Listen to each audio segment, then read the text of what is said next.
Iraada baal ma loo doon wax maa ngi doon am appel.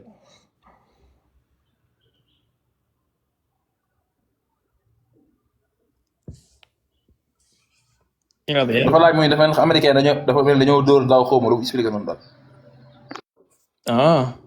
américain yi de Donald Trump daa fogoon ne bluffam bi dina jàll en fait xam nga tey mooy tombek le 8 mai le 8 mai bi ça fait 4 ans jour pour jour su ma juumul bon ëpp na 4 ans 8 ans ça fait 8 ans jour pour jour bi Donald Trump retiré woo ci accord de Vienne yi mooy accord sur le nucléaire iranien bi amoon 2015 donc c'était le 8 mai qui s'était retiré unilatéralement démb le 7 ça faisait 1 mois jour pour jour bi mu déclaré cessez-le-feu bi unilatéralement ci guerre bi commencé woon le 28 février de 28 février au 7 avril mu déclaré cessez-le-feu léegi le 7 avril ba le 7 mai dafa am ay succession d'événements yu bari nag yu am diggante 48 heures wala 72 heures yi passé loo xam ne ñu bari ci observateurs yi bàyyiwuñ ci xel mais boo comprendre loolu xëy na di nga comprendre un peu agissement wu Donald Trump yi ak li nga xamante ne moom la iranien yi def première chose bi njëkk a xew mooy yaayu d'abord négociation yi nga xamante ne américains yi ñu ngi bëggoon mu avancer ak proposition contre proposition yi ñu defoon ak et tout iraniens yi faale wuñ leen ci loolu ils ont fait une contre proposition de 9 points américains yi kii ñu ci répondre ñu ci lu dul defaat beneen proposition boo xamante ne ça demandait littéralement la capitulation des iraniens alors prenons un peu la chronologie des événements il y a 72 heures de cela iraniens yi dañoo attaqué port Fujairah ci Émirats Fujairah benn dëkk la bu nekk ci biir Émirats yi mais moom féetewul ci côté kii bi côté golfe bi mais ci côté mer d'Oman bi la féetee xaar leen ma wan leen ko alma kër gu mag gi tuuti s'il te plaît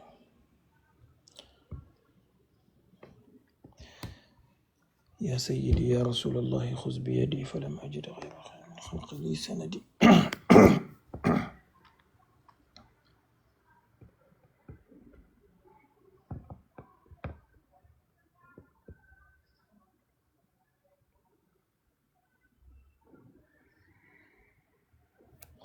voilà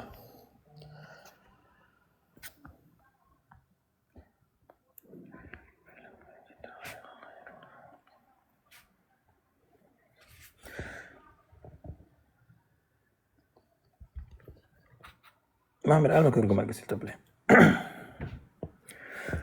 voilà Émirats moo nekk nii léegi lu zone lii bu zone bi mooy Abu Dhabi bu verte bi mooy Dubaï bi mooy Ajman bi mooy Umul Qayan bi mooy Ras Al Khaimah léegi Fujairah moom fii la nekkee ci côté mer d'Oman bi c'est de l'autre côté en fait léegi Émirats yi dañu nekkoon di def benn plan pour contourner kii bi am embargo bi am ci détroit d'Ormuz bi parce que détroit bi côté bi la nekkee donc da ngay jaar ni iraniens yi fii la ñuy amee contrôle léegi pour contourner embargo bi ñoom ils avaient proposé des routes terrestres ak ay pipeline yoo xamante ne pour pétrole beeg gaz bi waaye tamit des routes de chemin de fer ak voiture yoo xamante ne dafay transporter marchandise bi pour mu mën a jaar ci port Fujairah yi nii pour mën a contourner sanction kii bi wala embargo bi Iran teg alors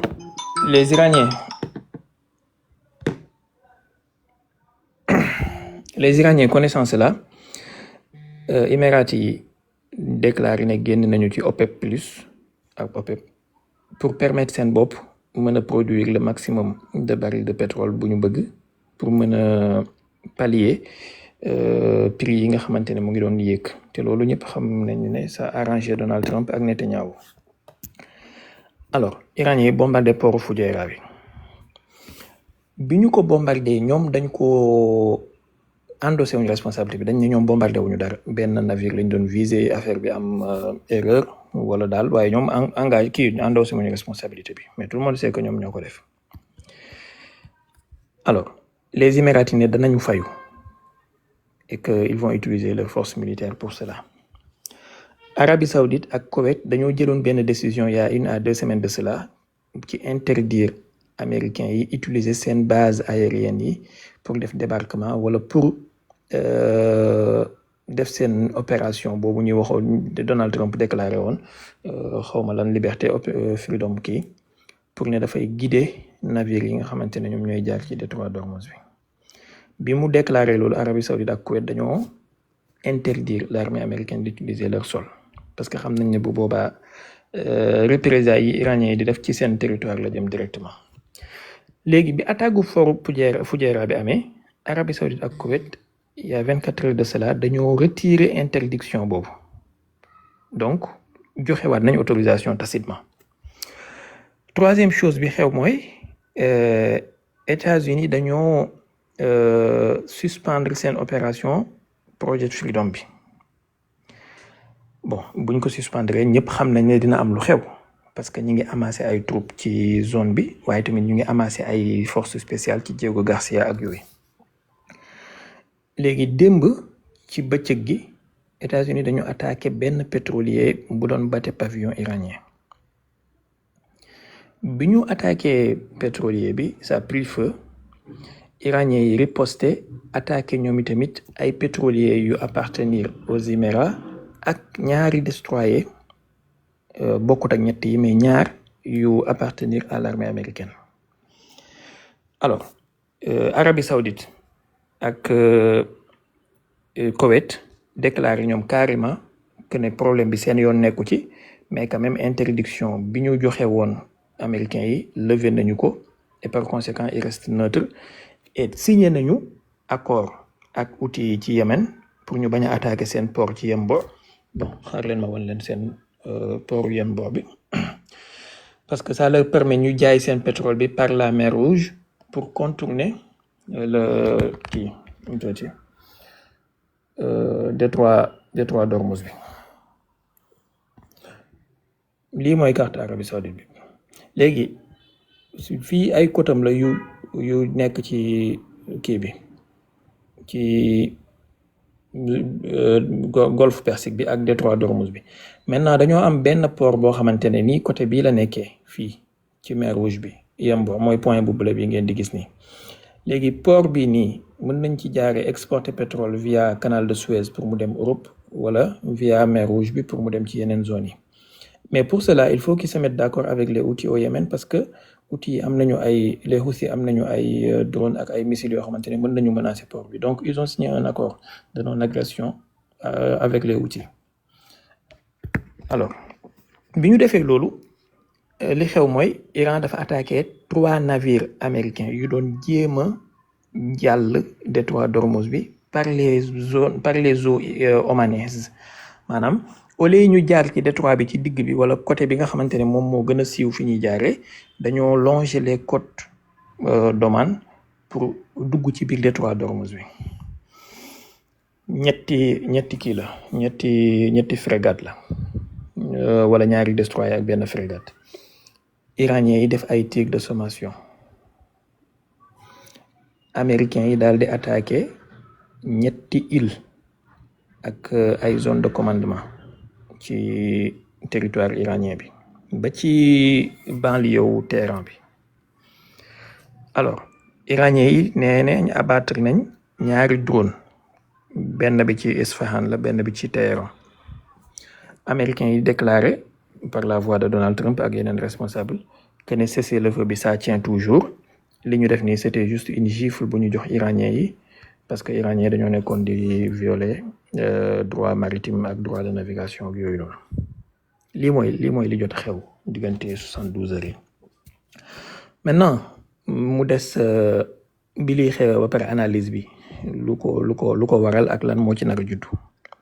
man personnellement jàpp naa ne Donald Trump il cherchait à marquer le coup et à tester la vigilance des Iraniens benn bu dóoroon mu yomb wala mu indi ay destroyers ak ay frégates ñu jàll sans problème konoon dana xam ne Iraniens yi seen vigilance wàññeeku na baissé nañu seen garde il pourrait utiliser la force pour surprendre leen une nouvelle fois jox leen un coup de grâce mais bi mu amee réaction am ay tirs yoo xamante ne ni ils ont été très dissuasifs mu reculer waat osé wul engagé ndax lan ma wax loolu depuis 2 semaines ba léegi da ngay gis ay estimation yu yenn agence yi di génne ay CIA ay xawma façon agence bu nekk mu ngi génne ay estimation ci stock de missiles ak stock d'armes yi nga xamante ne moom la Iran dese pas plus tard que barki démb rek maa ngi ciy lire benn boo xamante ne dañ ne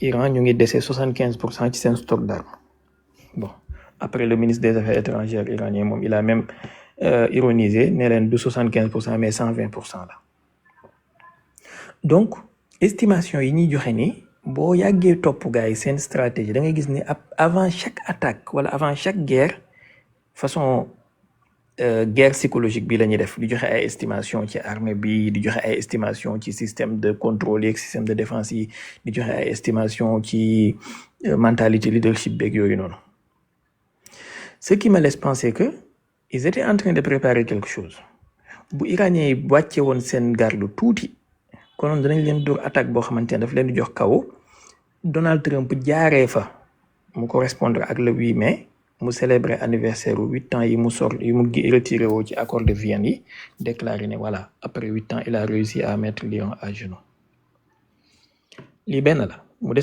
deuxième échelon bi mooy il a donné une contre-proposition à l'Iran boo xamante ne ni daanaka projet de capitulation la maintenant su joxe woon un coup très dur bu iranien yi encaissé te duñu mën a répondre boobaa daf leen di forcer ne leen signer leen li ma bëgg d'ailleurs sànq ci suba rek maa ngi gis benn vidéo am ci Fox News bu muy wax naan les Iraniens ont intérêt à signer l'accord parce que suñ ko deful ils auront des problèmes donc méthode mafieuse boobu lay doxee daf lay jox une proposition ba pare tegal la pistolet sur la tempe ne la boo ko signé wul ma tiré alors maintenant reste à voir ndax Iraniens yi danañ nangu loolu man de mon côté je pense personnellement que Iraniens yi dañoo def erreur monumentale bi ñu accepté cessez-le-feu bi ci 7 avril waruñ ko woon a accepté ça je reste convaincu que c'était une erreur monumentale parce que sa adversaire boo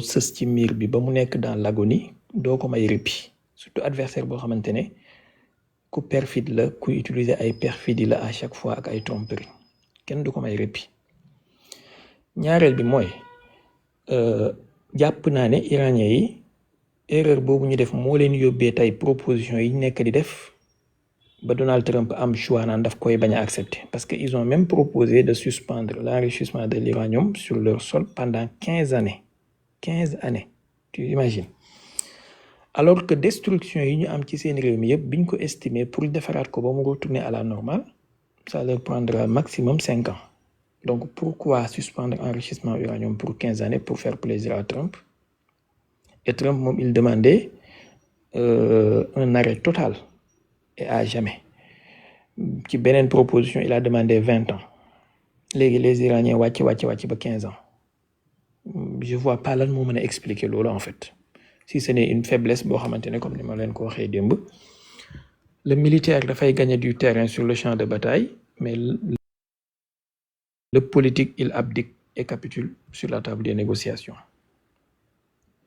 la pire catastrophe bu arrivé Iran ci jamono yi mooy administration bi nga xamante ne moo koy diriger jamono ji c'est la pire des choses maanaam c'est le pire moment bu Iran mën a nekkee en guerre contre les États-Unis avec ce président Pezeshkian et son administration qui sont prêts à tout lâcher qui sont prêts à tout vendre pour leurs propres privilèges et leurs idéologies yoo xamante ne ni pro-occidental ak mentalité formatée bon maintenant ndax américains yi danañu continuer wala duñu continuer personnellement mën naa ma juum mais jàpp naa ne ndax guerre bi dina amam du am kañ lay am lay laaj man mais question wu dina amam du am je pense que c'est acté tôt ou tard tant que mettre ñu Iran à genoux wala ñu diviser ko wala ñu créer guerre civile ci biir Iran du ñu am jàmm parce que c'est ça leur projet en fait maintenant li tax ñi accélérer situation bi mooy Donald Trump dafa am problème au agenda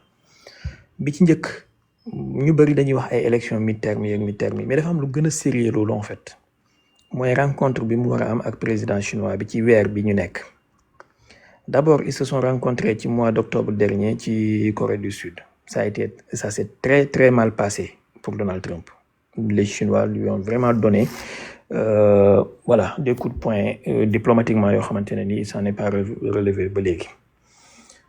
Ba pare Chinois yi dañu tek ay embargo ak ay sanctions ci terres rares yi nga xamantene ni ils sont essentiels pour l'industrie militaire américaine. Essentiels. Ils peuvent pas s'en passer. Maintenant, pour Donald Trump mën a am monnaie d'échange wala mën a am carte de chantage bu muy mën a jox chinois yi, il fallait pour lui qu'il mette la main sur les approvisionnements en énergie de façon globale, mais en hydrocarbures surtout, de la Chine. Loolu mooy expliquer projet Venezuela bi en partie, mooy expliquer li muy nekk def Iran en partie aussi.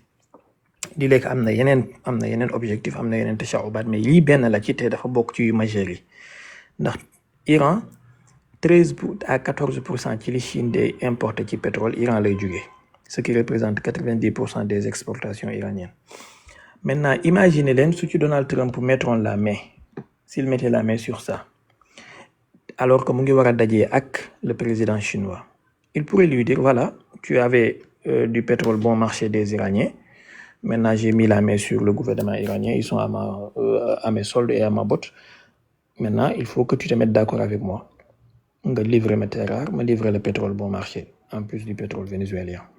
Qu'est-ce que t'en dis? Une monnaie d'échange là. Alors, maintenant, gis ne loolu yëpp échoué na. Bu ngeen fàttalikoo bi mu tàmbalee guerre bu bees dafa obligé woon recaler voyage am. Parce que voyage bi waroon naa am depuis le mois de mars xaw ma mois d'avril. Il était obligé mu recaler ko. Demander les Chinois ñu pousse ko. Maintenant mënut koo poussaat. Il faut que ça se tienne. Bu fay dem lan lay yóbbu. Maanaam il va aller les mains vides. Il voulait renverser le gouvernement en Iran, il n'a pas réussi. Il voulait anéantir les forces armées iraniennes, il n'a pas réussi. Il voulait contrôler les cours de pétrole et de qui, il n'a pas réussi. Prix pétrole bi actuellement baril bi ñaata la tollu. Bi may mujj xool il y a quelques jours, baril bi mu ngi woon entre 100 et 110 dollars. Am na fi benn semaine yaakaar naa de semaine dernière la xawma yéegoon na fi ba 126 dollars. C'est une catastrophe. Te bu leen fàtte Larry Fink mooy président BlackRock nga xam ne mën nga considérer ne c'est l'homme le plus puissant au monde en fait. Larry Fink waxoon na ni baril de pétrole bi su yeggee 130 wala 140 dollars, ce sera une catastrophe pour le monde entier. Quand des gens, même si c'est des gens maléfiques et sataniques comme Larry Fink, quand ils parlent, il faut les écouter. Ils ne parlent jamais pour ne rien dire. Alors, léegi baril bi su yéegee ba 126 dollars, Donald Trump war a dem dajeeg chinois yi lan la leen di wax.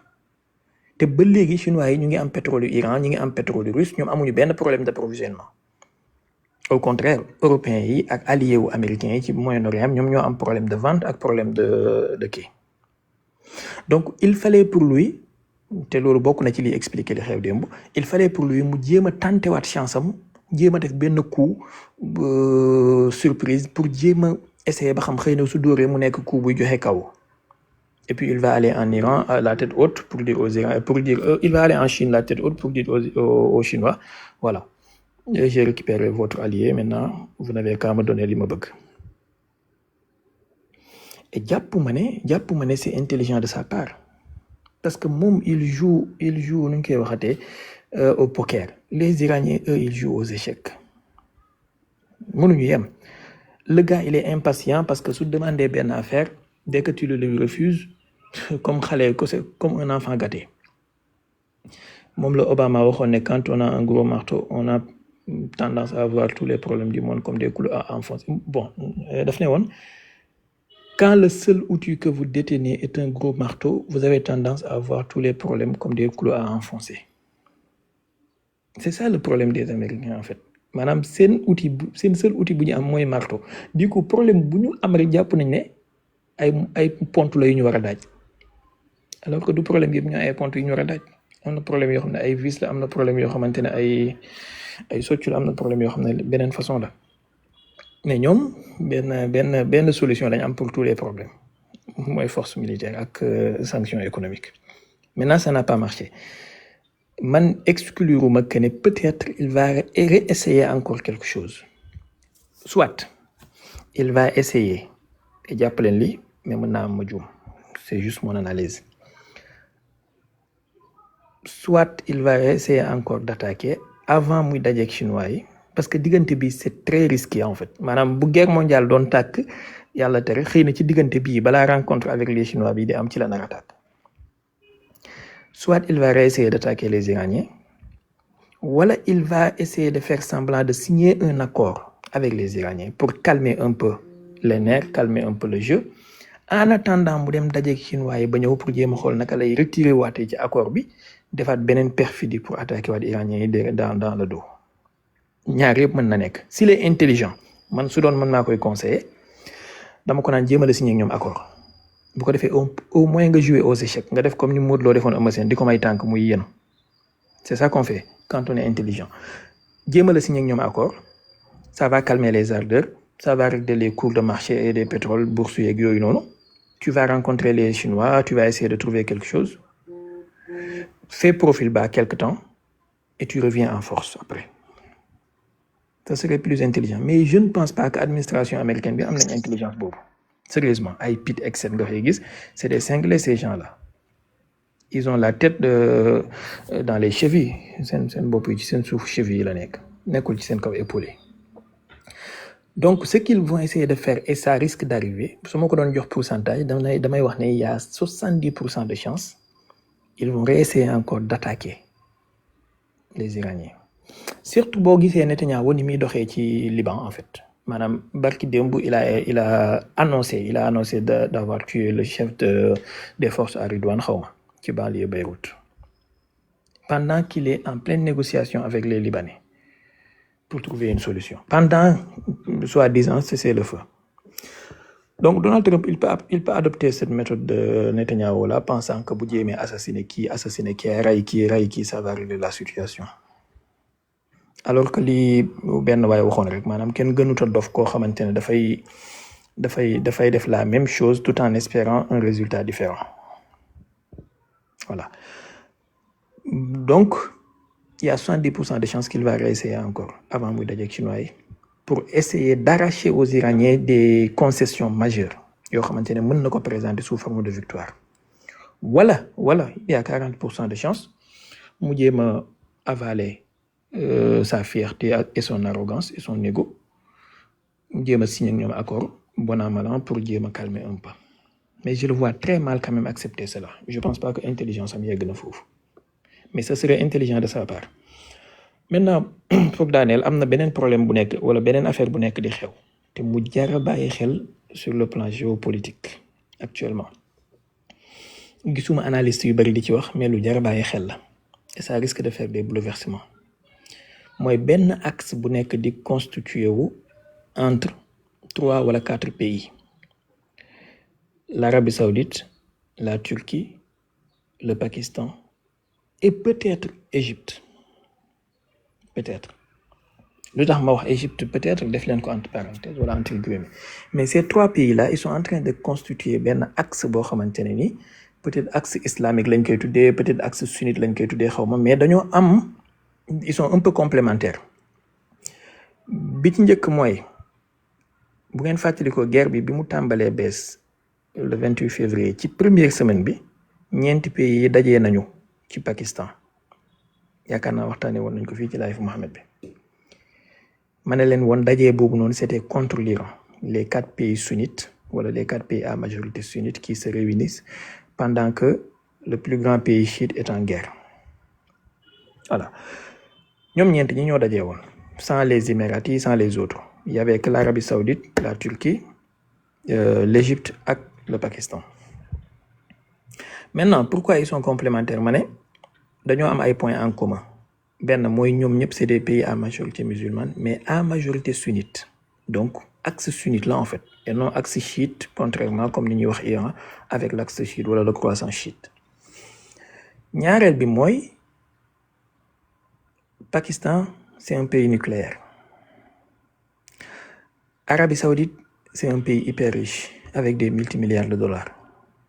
Donc il peut financer tout Et d'ailleurs, Arabie Saoudite, ñoom ñoo financé la bombe nucléaire pakistanaise. Turquie, c'est une puissance industrielle. C'est une puissance industrielle qui peut fabriquer des avions, qui peut fabriquer des missiles. Et gis ngeen d'ailleurs c'est un salon d'armement bi am barkaati dem xawma barki dem il y a 72 heures de cela. Gis ngeen missile bi ñu présenté wala ay armes yu ñu présenté. Parmi ces armes, il y a am na benn prototype de missile bu ñu présenté comme missile à portée intermédiaire. Voilà, de 6000 km en tout cas, ça peut être considéré comme un missile à portée intermédiaire. buy nekk benn espèce orogenique. Alors, qu'est-ce que cela vient faire dans cette équation? C'est énormissime, hein? Sérieusement, c'est énormissime. boo xoolee ñetti pays yi ni benn ci ñoom nekkul ci BRICS wala ci le monde du sud global. Arabie Saoudite lañu invité woon, il a accepté à moitié un pied dedans, un pied d'or. Mais bokkuñu axe yu ñu nekk ci ay alliance. Par exemple, le Pakistan, malgré que c'est un pays satellite de la CIA, mais ci wàllu coopération militaire 80% ci armement pakistanais yi sont des armes chinoises. Donc parfois ils sont beaucoup plus proches diplomatiquement des Chinois que de l'Occident. Arabie Saoudite, c'est un pays satellite des Américains. Et Turquie, c'est un pays membre de l'OTAN. Maintenant, ayant Mohammed Ben Salman, qui est un anti-wahhabiste, un progressiste, voilà, tout ce que tu veux. Avec Erdogan, qui est un frériste, un salafiste, tout ce que tu veux. Un néo-sultan ottoman. Avec le Pakistan nucléaire qui pourra fournir la parapluie nucléaire et la protection à ces trois pays-là, benn ci ñaari kii mooy mën a am, benn ci ñaari option mooy mën a am. Soit ñu allié wu pour isoler le monde chiite, qui est l'axe Iran, Irak, Yémen, ak ses alliés yi nekk Liban yooyu, ñu isoler leen complètement, en s'alliant avec l'Occident pour anéantir ces pays-là. Et après, comme xam nañu ne ils seront les prochains sur la liste des sionistes, ils vont utiliser la parapluie pakistanaise pour se protéger. La Turquie servira de puissance industrielle pour fabriquer les missiles et les avions. Puisque Pakistan, puissance industrielle, am demeewul noonu. L'Arabie Saoudite servira de l'argentier buy financer affaire yi. Mais Pakistan moom moo yore armes yeeg yooyu. Léegi s'ils auront besoin des combattants aussi, Pakistan mën naa fournir des centaines de milliers de djihadistes moom sans problème, avec des mbérefete. Voilà, xam ngeen mbérefete, n'est-ce pas? Mbérefete mooy genre tuba yooyu suñu doom bàjjan yi di sol da nga xam ne ginnaaw gi dafay mel ni bâche, comme bâche kii mooy yooyu nga xam ne boo ko solee booy daw day mel ni day naaw. yi Pakistanais di sol ak Indiens yi. Donc Pakistan sans problème, c'est un pays de 200 millions d'habitants, mën na fournir des centaines de milliers de djihadistes yu niroog wash yoo xam ne dañuy wàccee ci seen kaw dañuy wàccee ci kaw ventilateur yi. Alors léegi imaginez la force démographique du Pakistan. Donc am na chair à canon, ngeen baal ma ci kàddu gi, mais y a de la chair à canon. La force industrielle de la Turquie et la puissance économique de l'Arabie Saoudite, avec les basculements yi nekk di am, ils vont essayer d'isoler les Émirats, essayer d'isoler l'Iran pour se constituer comme une puissance régionale boo xamante ne à terme bu Iran daanoo, maanaam bu ñu affaiblir Iran ba daaneel changer régime beeg yooyu, ñoom ñooy jël contrôle détroit d'Ormuz bi. Ça c'est pour contrer le projet bi ma leen fi wanoon un jour, yaakaar naa c'était quelque temps après Korité gi, projet bi ma leen fi wanoon diggante Imarat, Inde ak Israël. Vous comprenez? En tout cas, c'est très intéressant à surveiller. Maintenant, il y a d'autres mouvements itam yu am parce que dans la semaine, la Chine créé na benn mécanisme de paiement interbancaire digganteem ak Indonésie. Loolu tamit c'est très intéressant à surveiller. Indonésie mooy actuellement pays musulman bi ëpp doole économiquement ci àdduna bi. te bokk na ci pays musulmans yi ëpp doole démographique avec 200 millions d'habitants.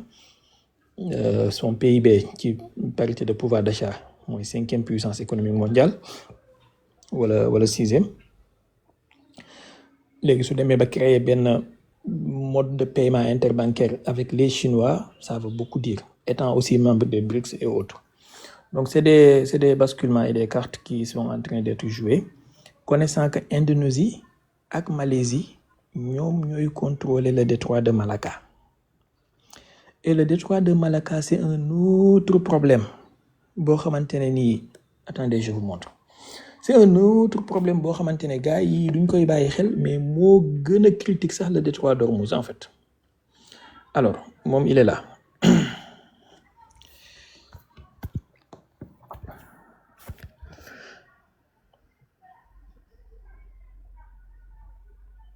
Voilà, là tu as la Malaisie. Et là, tu as Malacca, ici. C'est une région de la Malaisie. Le détroit de Malacca, ça part d'ici, de Singapour, longer les côtes malaisiennes, côté bi Indonésie là. Pour gagner, le détroit de Malacca. Et li jaar ci commerce mondial ci détroit bi moo ëpp sax li jaar ci commerce mondial de façon globale ci détroit d'Ormuz. Et ils sont complémentaires parce que boo jugee fii ci anamu boo jugee ci détroit de Taïwan bi fii détroit de Taïwan boo jugee fii mer de Chine méridionale tu vas venir ici fii ngay jaar fii rek nga mën a jaar en fait détroit de Malacca obligatoirement boo jaaree fii léegi da ngay ñëw océan Indien. Tu as deux routes, soit nga longer les côtes africaines sud-africaines mooy Cap de Bonne-Espérance, soit nga jël détroit d'Ormuz bu fekkee ci golfe bi nga jëm wala nga jël détroit de Bab el-Mandeb ak canal de Suez bu fekkee Europe nga jëm route yi nga am. léegi iranien yi li ñu nekk di jouer moom détroit d'Ormuz la ak Bab el-Mandeb mer Rouge, mais chinois yi li ñu nekk di jouer avec les américains ci beneen niveau mooy détroit de Malacca bi te bu leen fàtte barki démb wala démb non barki démb la je crois tey la vendredi jeudi mercredi Poutine a reçu le roi de la Malaisie. Mercredi barki démb Poutine recevoir na roi wu Malaisie bi et peut-être même mu ngi reçu ba léegi sax parce que il est fort probable mu xaar le 9 mai bi pour célébration je sais pas, mais c'est des événements. Et quand il le recevoir juste après bi mu recevoir le ministre des Affaires étrangères iranien Abbas Araqchi, pendant que roi Malaisie bi mu ngi dem gisante ak Poutine, le ministre des Affaires étrangères bi gisante woon ak Poutine moom mu ngi dem Chine. Il y a des choses qui bougent, hein. Il y a des choses qui bougent très très rapidement et de manière très sérieuse. Mais pendant ce temps-là, nous au Sénégal, on a un wash ici qui nous dit Sunna Cheikhuna docteur, qui ne comprend absolument rien du tout. Et on a un Abu Obeida qui ne connaît même pas son nom. Khamoud Abba la ñuy wax wala Abu wala Abi. Mais qui nous tympanise matin, midi et soir. Donc voilà un peu. Xam naa après guddi gi mën nañ ci ñëwaat. Il faut ma waaj pour xadaru jumaa bi. Boo guddee ñëwaat ci non ça bere sa question bi ma amaatoon sax xam naa laal nga ko lu bari mooy relation Saoudi ak Pakistan xalaatu moo Turquie sax mais ñaari ñooñu seen relation dama koy observer temps yi ma ko woon a bizarre mais répondre nga ko sans question bi ñëw donc c'est bon. xam naa après boo ñëwee guddi gi xam naa la gars yi doon def ONU tamit la américain yóbboon ONU te gars yi féetewoo ko tamit loolu xam naa après boo disponibilité boo amee kii rek jeex ci incha allah.